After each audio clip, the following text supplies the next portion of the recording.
Hello students, good morning. आज हम start करेंगे प्रोजेक्टाइल मोशन। अब चैप्टर नंबर 3 के अंदर हमने ऑलरेडी कंप्लीट किया है कि जो वन डायमेंशन मोशन होगा उसके अंदर सिर्फ एक ही axis at a time change होगी। अब चैप्टर नंबर जो 4 हम स्टडी कर रहे हैं उसके अंदर ये जो पार्ट है प्रोजेक्टाइल मोशन। सो प्रोजेक्टाइल मोशन को आपको डिफ़ाइन करना है तो आप पहले एक एग्जांपल हम कंसिडर कर लेते हैं कि प्रोजेक्टाइल मोशन के अंदर होगा क्या है। Because this is the chapter of motion in plane, so we are considering two coordinate system X axis and Y axis. This is the origin point. Okay, we are considering one football at the origin point of this xy coordinate system. When somebody kick this football, तो ये जो football है moves in a x y direction with their separate motion. For example, football moves with the initial velocity of v0, making angle theta 0 with the horizontal axis. Okay, so when football is kicked, it moves like this with initial velocity v0, but after some time its projectile trajectory is like this. Okay, so here we have two component of v0. One is horizontal component, one is vertical component. So we are considering two component of v0. Horizontal component is v0 cos theta 0 and vertical component is v0 sin theta 0. Vertical component is v0 sin theta 0. Horizontal component is v0 cos theta 0. Okay, and vertical component is v0 cos theta 0. So what is projectile motion? तो projectile motion actually क्या है? It's a separate motion in x direction as well as in a y direction. But y direction में acceleration होगा due to gravity, but there will be no acceleration in the x direction. Clear? So this is known as a projectile motion. So this projectile motion के अंदर जो object होगा उसको हम बोलेंगे projectile. तो प्रोजेक्टाइल में क्रिकेट के अंदर जो बॉल है वो भी हो सकता है, फुटबॉल हो सकता है, एक्सेट्रा. मतलब जिसको हम थ्रो करेंगे. ओके, और ऑब्जेक्ट जब फ्लाइट के अंदर रहेगा इसको हम बोलेंगे projectile. The object which is in remain in flight is known as a projectile. और ऐसी जो मोशन होगी उसको हम कंसिडर करेंगे प्रोजेक्टाइल मोशन. ओके, अब प्रोजेक्टाइल मोशन के कुछ इक्वेशंस हमें डिराइव करना है. तो हमने यहाँ पे X Y coordinate system consider कर लिया. ये आपका ओरिजिन पॉइंट है, तो यहाँ पे आप इनिशियल पोजीशन 0 0 ले सकते हो. ओके, एक्स 0 0, वाई 0 भी 0 होगा. जब वो उसको हम किक करेंगे बॉल फुटबॉल को with initial velocity of v0, एक इस तरह से ट्रेजेक्टरी बनाएगा. और यहाँ पे जो एक्सीलरेशन होगा वो सिर्फ y डायरेक्शन का होगा. तो A Y is equals to हम माइनस जी जे कैप ले सकते हैं. और ए एक्स कंपोनेंट का एक्सीलरेशन क्या होगा? So there will be no acceleration in X direction, तो A X is equals to हम कंसिडर कर देंगे 0. ओके, सो प्रोजेक्टाइल एक ऐसा मोशन है जिसके अंदर हॉरिजॉन्टल कंपोनेंट में कोई एक्सीलरेशन नहीं होगा, सिर्फ वर्टिकल कंपोनेंट में वर्टिकल प्लेन के अंदर ही एक्सीलरेशन होगा और वो एक्सीलरेशन माइनस जी के इक्वल होगा. क्लियर? तो ये सारी चीज़ें आपको याद रखनी है. यहाँ पे इनिशियल पोजीशन है x 0 0, y 0 0 before kick off football. Initial position. After kick वो कुछ डिस्टेंस कवर करके नीचे की ओर आएगा. क्लियर? तो इसके अंदर हमें कुछ इक्वेशंस बनाने हैं. तो इक्वेशन हम किस तरह से बनाएंगे? तो सबसे पहले तो यहाँ से हम कंपोनेंट फॉर्म लिख देते हैं. वेलोसिटी के दो कंपोनेंट होंगे. एक कंपोनेंट है यहाँ पे v0 cos थीटा 0 और वर्टिकल कंपोनेंट है v0 sin theta 0. The component of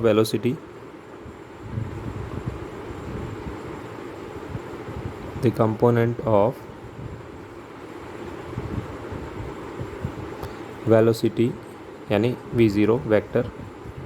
तो उसके दो कंपोनेंट होंगे. एक जो vx कंपोनेंट है उसको हम ऐसे लिख सकते हैं v0 cos theta 0. Okay, vx को हम क्या लिख सकते हैं? v0 cos theta 0. और vy अगर आपको डायरेक्ट नहीं लिखना है तो आप एक दूसरा मेथड भी यूज़ कर सकते हैं.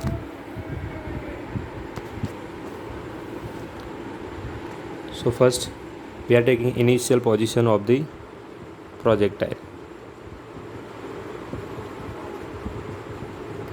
Initial position of projectile. Okay हमने जो रेफरेंस फ्रेम कंसिडर किया है, ओरिजिन कंसिडर किया है, तो इनिशियल जो पोजीशन है वो हम ऐसे कंसिडर कर सकते हैं कि x0 0 होगा और y0 भी 0 होगा.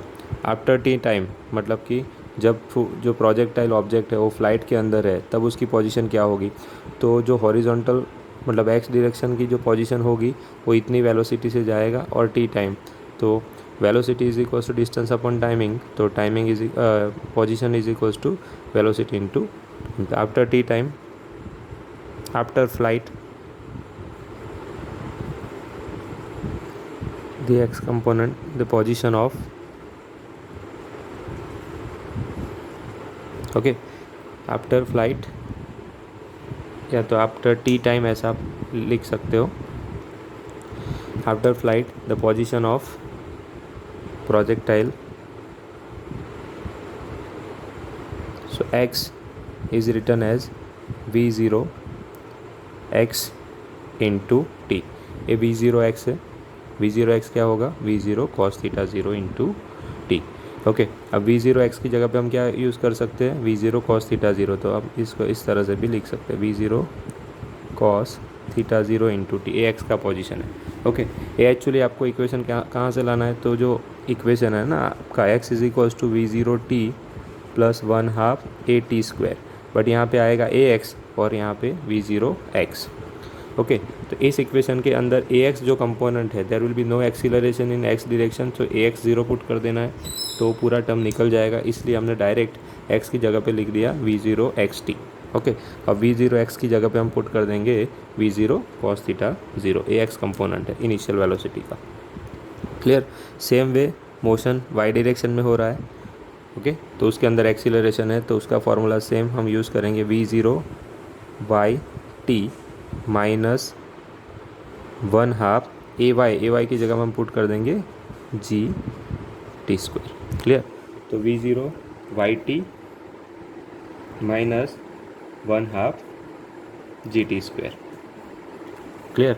अब आपको v0 y की जगह पे v0 sin थीटा 0 पुट कर देना है तो पोजीशन ऑफ y आपको मिल जाएगा v0 sin theta 0 t minus 1/2 gt². तो इक्वेशन नंबर 2 और इसको हम इक्वेशन नंबर 1 इंडिकेट कर देंगे. क्लियर. तो initial velocity of x component ए है आपका v0 x is equal to v0 cos theta 0 और ये y कंपोनेंट है मतलब v0 y is equal to v0 sin theta 0. Clear. अब अपने इक्वेशन डिफाइन किए मतलब ए X component after T time और ए आपका आ गया y आफ्टर टी टाइम का इक्वेशन. ओके तो यहाँ पे x is equal to v0 xt है तो v0 cos theta 0 into T और यहाँ पे y is equal to v0 sin theta 0 t minus 1/2 gt². Okay अगर हमें after T time velocity find करनी है तो उसके लिए हमें इक्वेशन नंबर 1 और 2 दोनों का t के रिस्पेक्ट में डिफरेंशिएशन करना पड़ेगा. Clear. So taking differentiation of equation 1 and 2 तो हमें क्या देगा, वेलोसिटी देगा, velocity after T time of a projectile object. Okay तो उसके लिए आपको डिफरेंशिएशन करना है.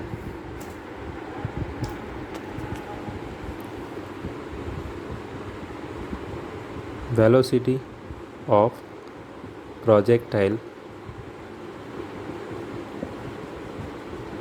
After T second. Clear. Velocity of projectile after T second कितना होगा, तो अगर आपको x कंपोनेंट की वेलोसिटी फाइंड करनी है तो V X is written as D by D T into X is equals to D by D T into X की जगह पे आपको पुट करना है v0 cos theta 0 into T, v0 cos theta 0 into T. अब t का respect है. Okay तो t 1 हो जाएगा और एक कांस्टेंट टर्म बाहर आ जाएगी तो V X is equals to v0 cos theta 0. तो x component of velocity after T time आएगा v0 cos theta 0. Same way Y component में भी सेम आपको करना है, dy by D T is equals to D by D T. Clear? तो हम इसको अब निकाल देंगे।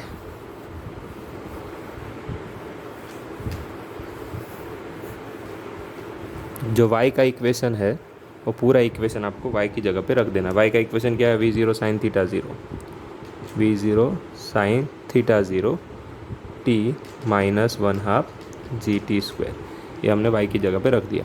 अब इसका डिफ्रेंशिएशन करो t के रिस्पेक्ट में। यहाँ पे t है तो t का t के रिस्पेक्ट में 1 हो जाएगा, तो बाकी सारे जो कांस्टेंट है वो बाहर, v0 sine theta zero as it is minus 1/2 G, और यहाँ पे टी स्क्वायर का हो जाएगा 2t, तो 2 गेट कैंसिल। तो यहाँ पे y कंपोनेंट ऑफ वेलोसिटी आपको मिल जाएगा v0 sine theta zero minus G T. तो आफ्टर t टाइम जो वेलोसिटी होगी वो कितनी होगी? vy is equal to v0 sine theta zero minus G T, और यहाँ पे आएगा vx is equal to v0 cos theta zero. Clear? तो इस तरीके से आप वेलोसिटी के कंपोनेंट फाइंड कर सकते हो।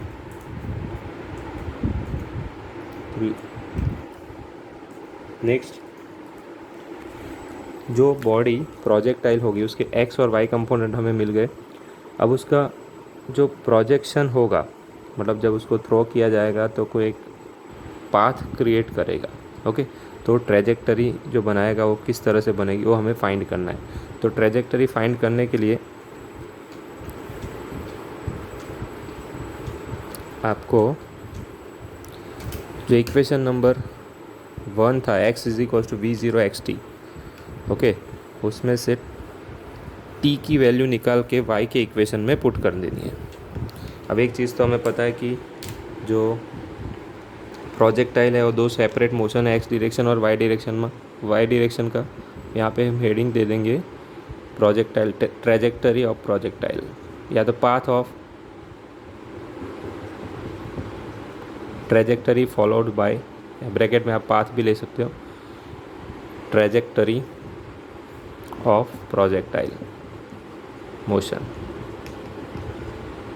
तो ट्रेजेक्टरी ऑफ प्रोजेक्टाइल मोशन के अगर आपको इक्वेशन डिराइव करना है तो आपको किस तरह से करना होगा? जो फिगर हमने ड्रॉ किया था उसी से, वहाँ पे हमने इनिशियली देखा कि x इज इक्वल्स टू क्या था, तो x is equals to v0 x into T, और इसका इक्वेशन आया था v0 cos theta zero into T. As we know that कि projectile is a two separate motion in individual component, x component and y component. तो x is equals to है v0 cos theta zero into T. Same way y का equation क्या था? y का equation था v0 sine theta zero into T minus 1/2 G T square. Clear? ये दो equation है। अब आपको क्या करना है? अगर ट्रेजेक्टरी ऑफ प्रोजेक्टाइल या तो path followed by the projectile आपको इक्वेशन बनाना है, तो उसके लिए आपको क्या करना पड़ेगा? ये जो x is equals to v0 xt है is equals to v0 cos theta zero, इसको समझ लो कि हमने इक्वेशन 1 इंडिकेट किया, अभी इसको इक्वेशन नंबर 2 इंडिकेट किया। So from equation number 1, from equation 1 में से हम t की वैल्यू पुट करेंगे। t इज इक्वल्स टू क्या होगा? x is equals t is equals to x upon v0 cos theta zero. अब ये जो वैल्यू है from equation 1 t is equals to x upon v0 cos theta zero, okay. तो ये जो value है t की, अब आपको पुट करनी है इन इक्वेशन नंबर 2। तो put value of t in equation 2।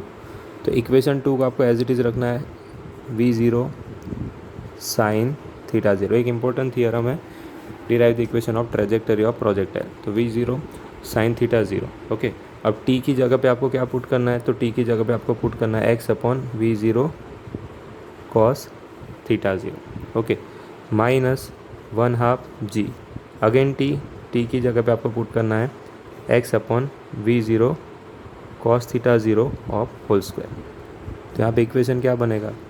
तो y इज इक्वल्स टू, अब v0 कैंसिल हो जाएगा, साइन अपॉन कॉस क्या हो जाएगा? तो बनेगा tan, से हो जाएगा tan theta zero into x. Clear? अब इसको ब्रैकेट में लेना चाहो तो ले सकते हो। So y is equals to tan theta zero into X, तो यहाँ से ये v0 कैंसिल हो जाएगा। तो sine theta zero upon cos theta zero into X, तो tan theta zero into X minus 1/2 G. X का स्क्वायर है तो आपको एक्स स्क्वायर ले लेना है, डिवाइडेड बाय यहाँ पे आएगा वी ज़ीरो कॉस थीटा, तो आप होल स्क्वायर ले सकते हो या तो V square cos square theta भी ले सकते हो। V zero cos theta zero of whole square individual हमने दे दिया। तो ये जो इक्वेशन आया y is equals to tan theta zero x minus one half ji x square upon we zero cos theta zero square. So this is the equation of trajectory of the projectile. अगर आपको कोई भी अब question दिया है तो इस equation के साथ आपके जो गिवन इक्वेशन है क्वेश्चन के अंदर उसको आप कंपेयर कर दोगे तो डायरेक्टली आपको सारी चीज़ें मिल जाएगी। ओके, तो ये जो इक्वेशन है आप देख सकते हो किस तरह से डिराइव करना है, trajectory of the projectile. Clear. तो एक चीज़ आपको याद रखनी है इसमें कि जो एक्स कंपोनेंट है उसमें कोई भी एक्सीलरेशन नहीं होगा, सिर्फ वाई कंपोनेंट में ही एक्सीलरेशन होगा। Okay, so through the motion जो एक्स कंपोनेंट की जो वेलोसिटी है वो कांस्टेंट रहेगी because acceleration is zero. Okay, सिर्फ एक्सीलरेशन जो चेंज होगा वो वाई डायरेक्शन का होगा तो वेलोसिटी भी वाई डायरेक्शन की चेंज होगी। क्लियर। तो ये है equation of trajectory of projectile. तो y is equals to tan theta zero x minus one half ji x square upon we zero cos theta zero of whole square.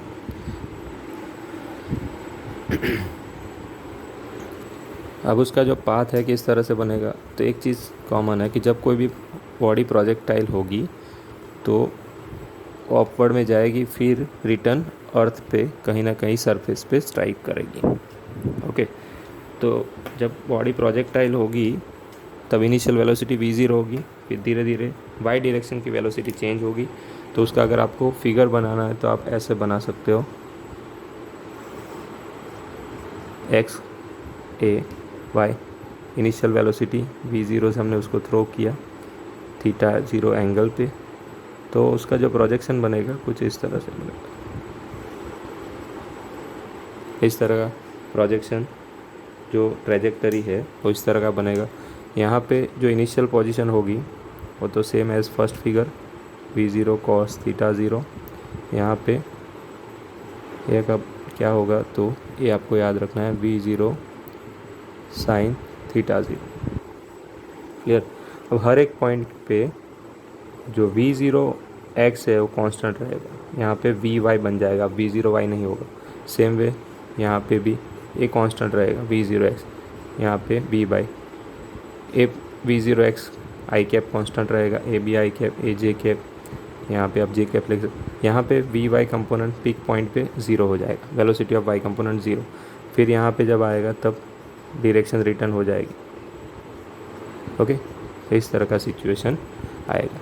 तो यहाँ पे V Y जे cap, यहाँ पे v zero x आई cap, यहाँ पे भी v zero x आई cap, यहाँ पे V Y J cap.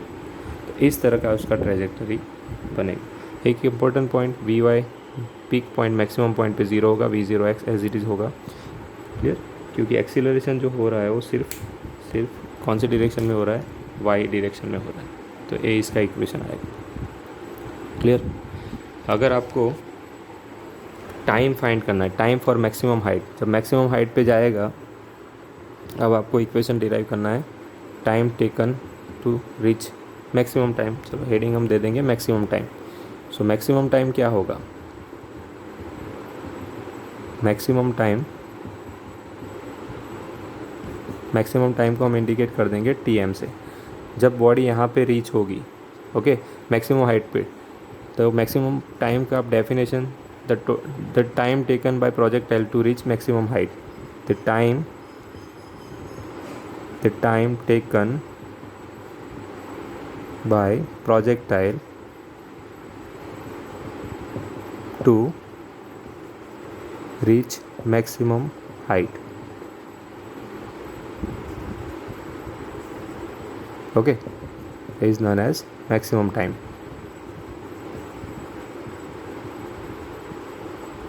The time taken by projectile to reach maximum height is known as a maximum time. अब मैक्सिमम जब height पे जाएगा तो वाई कंपोनेंट की वेलोसिटी क्या हो जाएगी, ज़ीरो हो जाएगी। तो हमने जो इक्वेशन डिराइव किया है ना वी वाई का, V Y is equals to equation क्या था, तो V Y is equals to equation था V zero sine theta zero into T नहीं, okay, V zero V Y is equals to V zero sine theta zero minus G T. Clear, इस तरह का एक equation था। But हमें जाना है मैक्सिमम हाइट पे। मैक्सिमम हाइट पे एक हमने ऑलरेडी कंसिडर किया है कि वी वाई जो है वो क्या हो जाएगा, ज़ीरो हो जाएगा। तो जब आप ए original equation V Y is equal to V zero sine theta zero minus G T, for maximum height हम कंसिडर करेंगे तो वी वाई की वैल्यू हम क्या पुट कर देंगे, ज़ीरो पुट कर देंगे, v zero sine theta zero as it is रहेगा, माइनस जी और टी की जगह पे हम पुट कर देंगे टी एम। ओके, ए जी टी एम यहाँ पर आएगा, तो जी टी एम यहाँ पे आया तो v zero sine theta zero. अब टी एम फाइंड करना है तो मैक्सिमम टाइम का इक्वेशन आ जाएगा v zero sine theta zero upon g. Okay, so maximum time का इक्वेशन क्या होगा, तो v zero sine theta zero upon जी। क्लियर, तो ये आपको याद रखना है। और दूसरा एक इक्वेशन जो है time of flight. Time of flight जो है, टाइम ऑफ फ्लाइट मतलब टोटल टाइम टेकन। अब यहाँ से गया, मैक्सिमम टाइम लिया, उतना ही टाइम जब वो रिटर्न होगा तब लगेगा। तो पूरी जर्नी के अंदर टाइम ऑफ फ्लाइट मतलब प्रोजेक्टाइल आपने यहाँ से थ्रो किया, पूरा जो डिस्टेंस कवर कर जब नीचे आएगा तब कितना टाइम लेगा, तो ऑब्वियसली यहाँ से यहाँ पे जाने में टाइम लिया उसने टी एम, तो सेम टाइम यहाँ पे नीचे आने में लगाएगा टी एम। ओके, तो टाइम ऑफ फ्लाइट जिसको आप टी एफ इंडिकेट कर सकते हो वो 2 टाइम्स ऑफ टी एम होगा। तो time of flight is equal to, इसका इक्वेशन आएगा 2v0 sine theta zero upon G. So this is important equation, 2v0 sine theta zero upon G. ये time of flight का equation है। Okay, the time total time taken by object during the flight is known as the time of flight, और time of flight is 2 times of maximum time. अब maximum time का equation होगा v0 sine theta zero upon जी। Clear, तो एक important theorem. अब next जो है उसके अंदर रेंज और हॉरिजॉन्टल मतलब कि मैक्सिमम हाइट एंड रेंज के इक्वेशन हम प्रूव करेंगे।